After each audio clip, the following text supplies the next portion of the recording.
horas entre Rio e São Paulo. E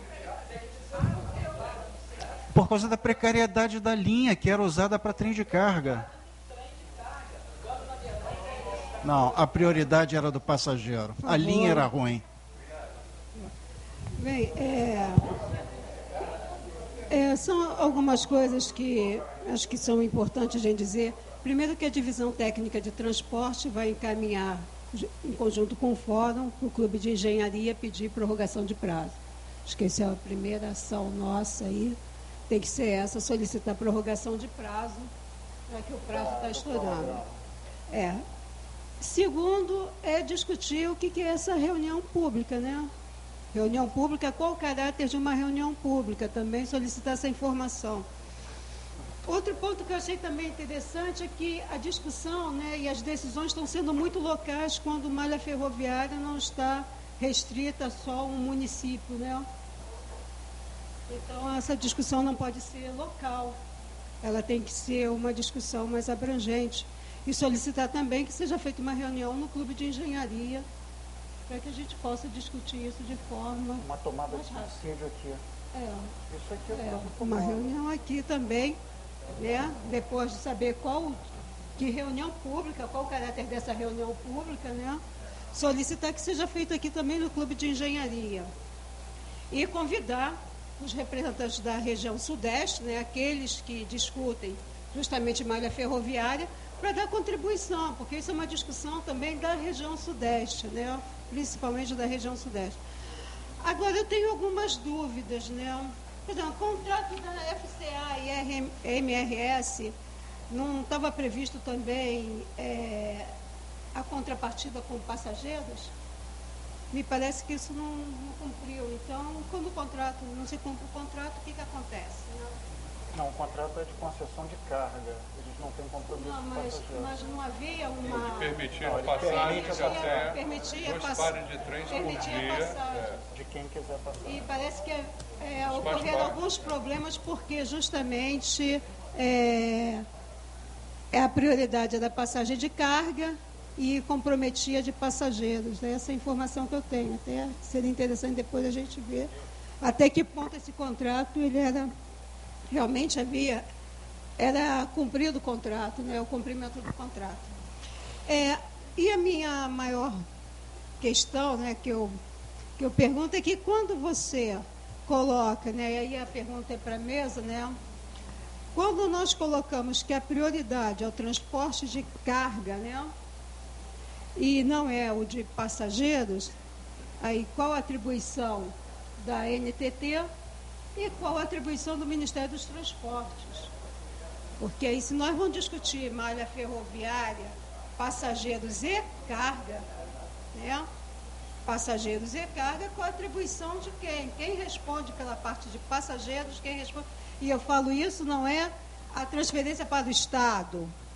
Estou falando disso em políticas públicas, transporte de cargas para passageiro, malha ferroviária. Nesse país, quem compete discutir os projetos, a quem compete traçar a política pública para essa área. É a minha pergunta para a mesa. Obrigada.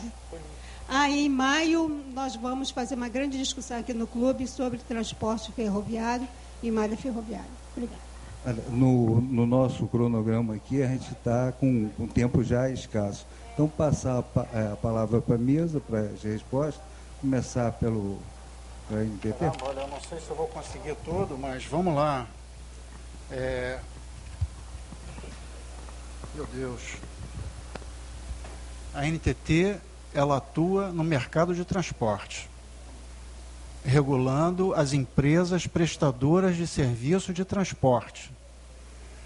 Se o transporte não tem uma empresa que o execute, se isso é executado pelo governo, a NTT,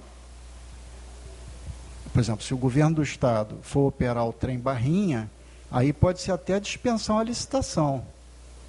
Mas, se aparecer uma empresa, Alstom, Bombardier, não, eu quero operar o trem Barrinha, ok, aí a gente faz uma concorrência, eles apresentam a proposta e vão operar o trem Barrinha. E a NTT vai regular a atuação dessa empresa. É assim que está na lei. Por que o trem bala? o trem-bala foi à vontade do governo, por que o trem-bala e não o trem-barrinha? Porque vieram aqui as empresas estrangeiras dizendo que gostariam de construir um trem-bala Rio-São Paulo. E efetivaram essa intenção de fato de fazê-lo.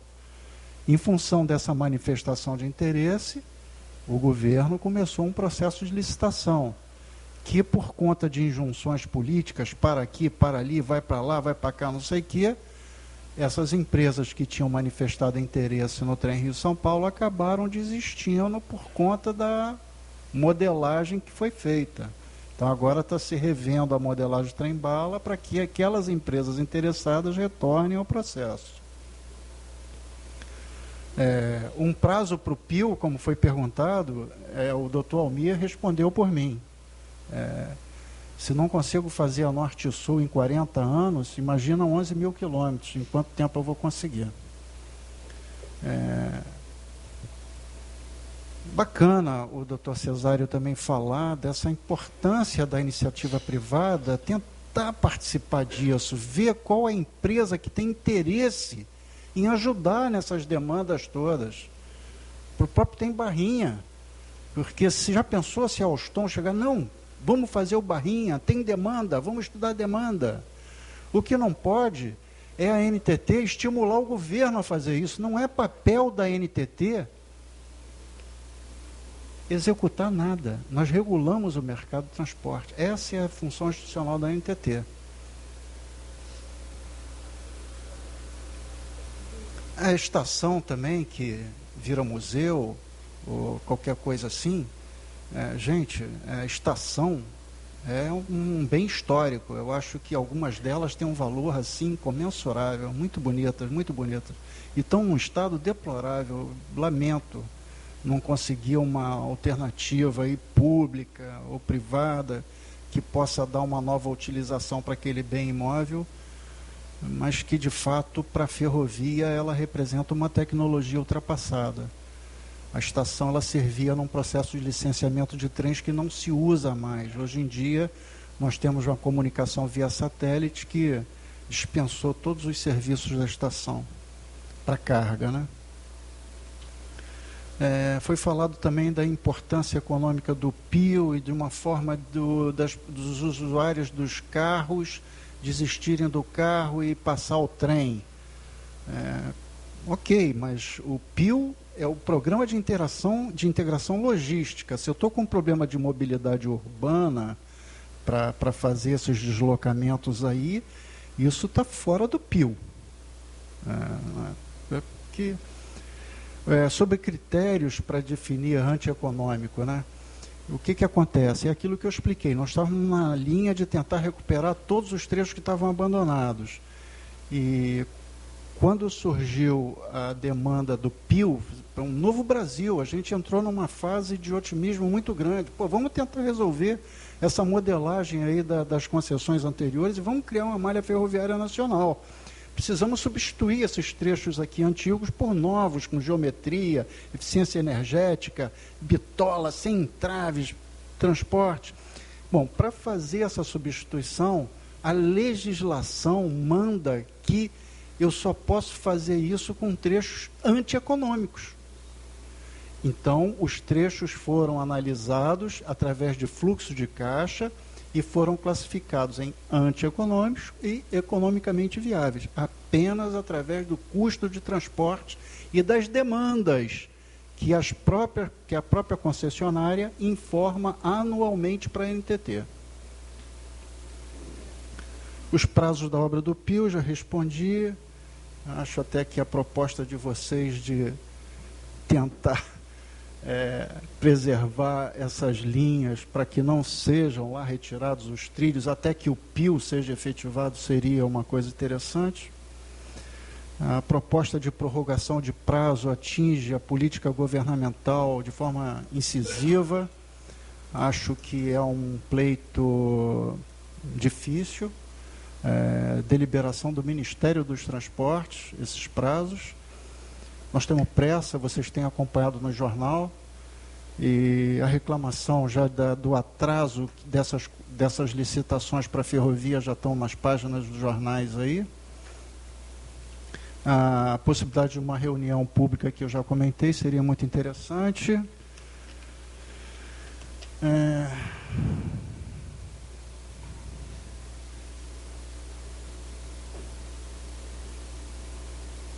Porque a rede e a NTT exigiu, no contrato da FCA, o uso de um simples auto de linha para circular em trechos não comerciais.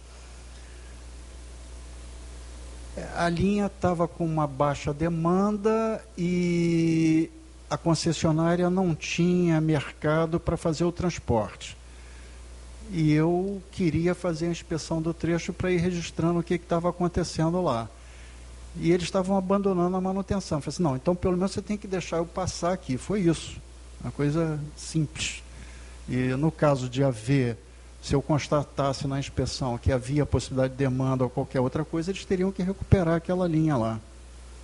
A BPF temos Alto de Linha, Miguel Pereira, Portela.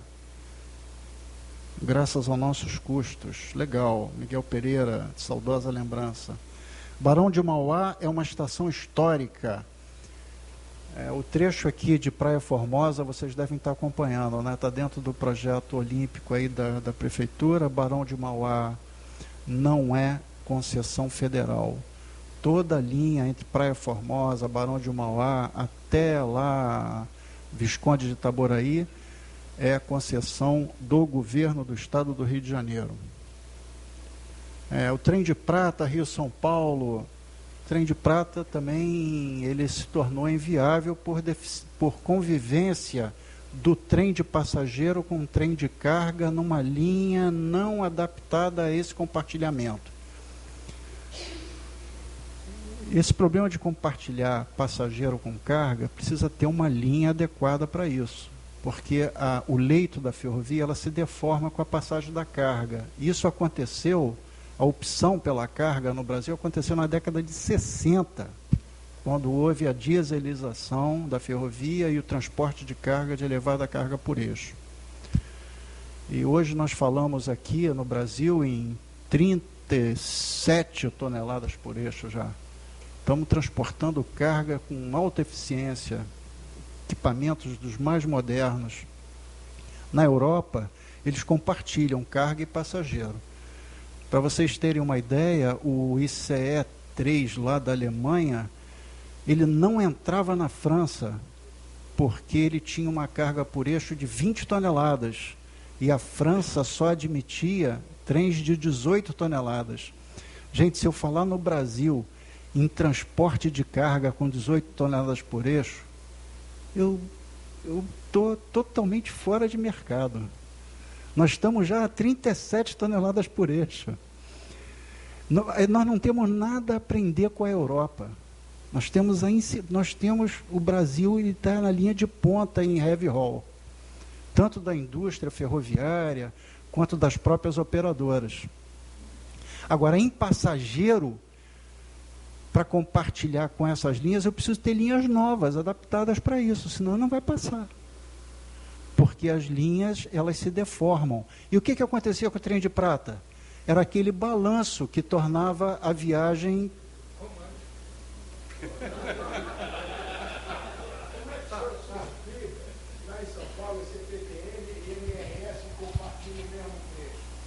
Aquilo é um problema danado, meu Deus do céu.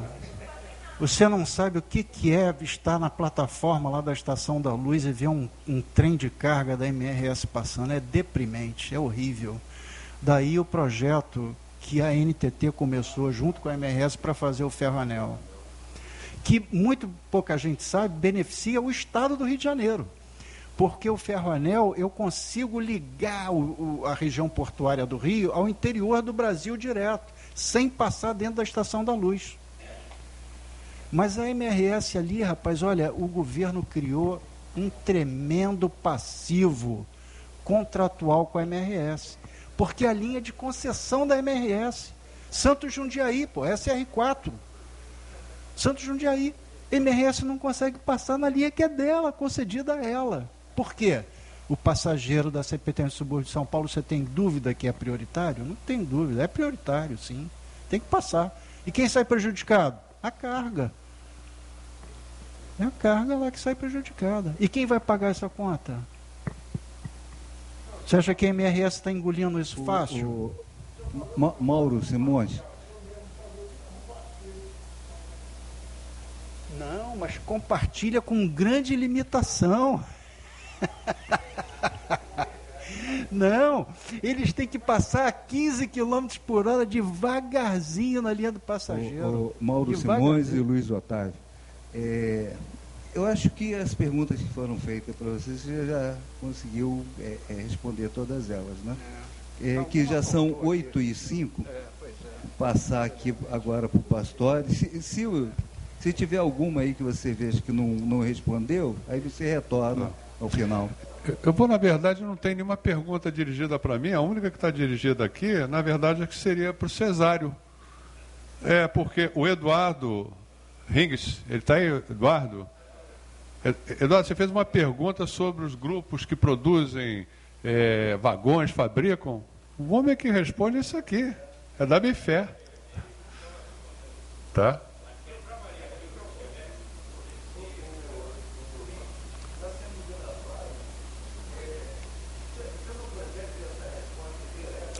Pega com o Cesário aí, porque foge um pouco aqui do negócio, tá?